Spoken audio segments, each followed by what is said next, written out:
Hello, this is Darrell Castle with today's podcast. Today is Monday, April 29th, 2013. And today, after this podcast, I'll be attending the funeral of Howard Phillips, founder of the Constitution Party. Much has been written and said about Howard in the week or so since his death. I know that if Howard were here, he would tell us to continue on, to stay in the fight, to press the fight on, and that is what we are doing today with this podcast as we talk about the case of Dr. Kermit Gosnell, Philadelphia doctor who has been charged with the murder of 7 babies, I believe it is, in Philadelphia at his Women's Medical Society. That's what he called his clinic, the Women's Medical Society. Boy, what an appropriate name that is, huh? Dr. Kermit Gosnell. His trial began March 18th. We don't have to speculate too much about what Dr. Gosnell is charged with. You can read it in his indictment. The grand jury laid it out. Many other people have laid it out. But Dr. Gosnell ran quite a women's medical society indeed. The people who went in, investigators who raided his clinic, said they saw, these are quotes, blood on the floor, urine in the air. They found fetal remains stored throughout the clinic in bags, milk jugs, orange juice cartons, and cat food containers. That's right, he put 47 babies in cat food containers, dead baby parts all over the place. This was Dr. Gosnell's women's clinic.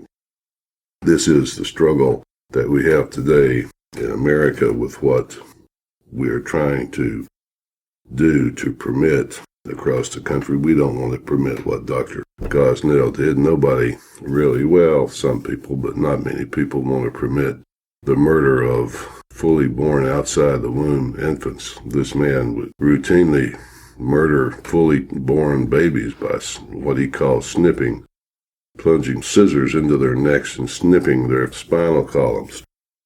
This is what Dr. Gosnell did. He was simply a mass murderer on a very, very big scale. 30 years he ran the Women's Medical Society. He killed 15 babies a day. He was one of the great mass murderers in American history, maybe the biggest mass murderer in American history. Only a few presidents could compete for that title with this man. Many people have spoken about what Dr. Gosnell did, but not many in the mainstream news have written about it. The Wall Street Journal had an article that came out in the Saturday edition, April 20th, and in that article they interviewed Dr. Leon Kass.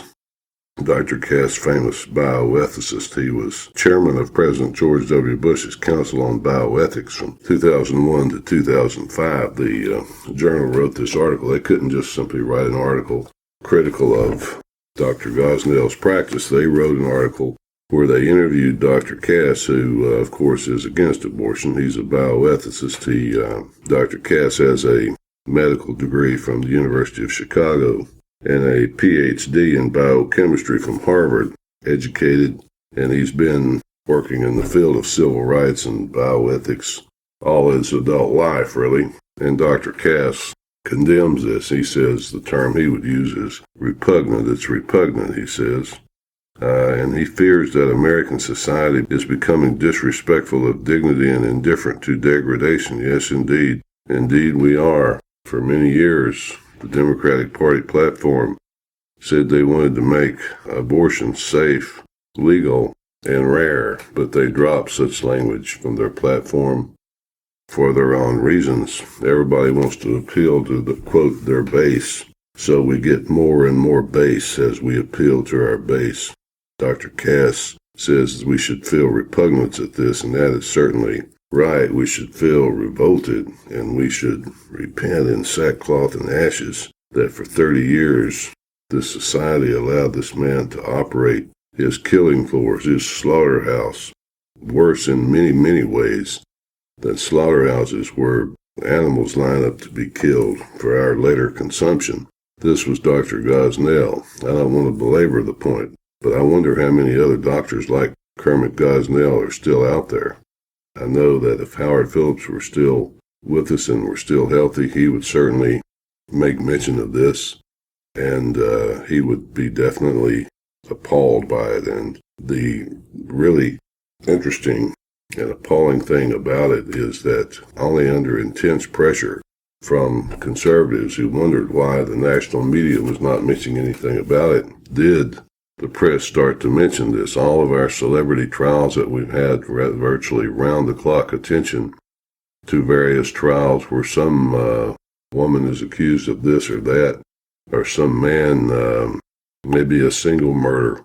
Here you have who knows how many, only God knows how many people have been killed in that clinic, no coverage whatsoever. This is interesting.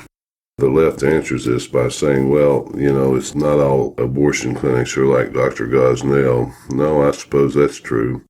They say that Dr. Gosnell is kind of an aberration, and so we really shouldn't talk about him, but I certainly disagree with that. He is an extreme example of what they do, and they justify every single day. The other excuse I've heard is that if it weren't for the fact that there's so much pressure on abortionists, people could get abortions and they wouldn't need to go to somebody like Dr. Gosnell.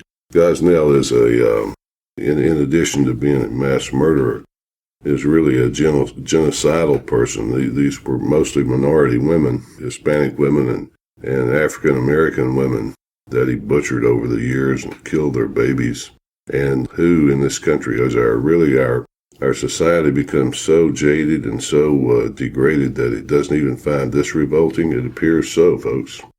That's the way it appears. But if so, we have come a long way along the road to hell. That's the way I see it.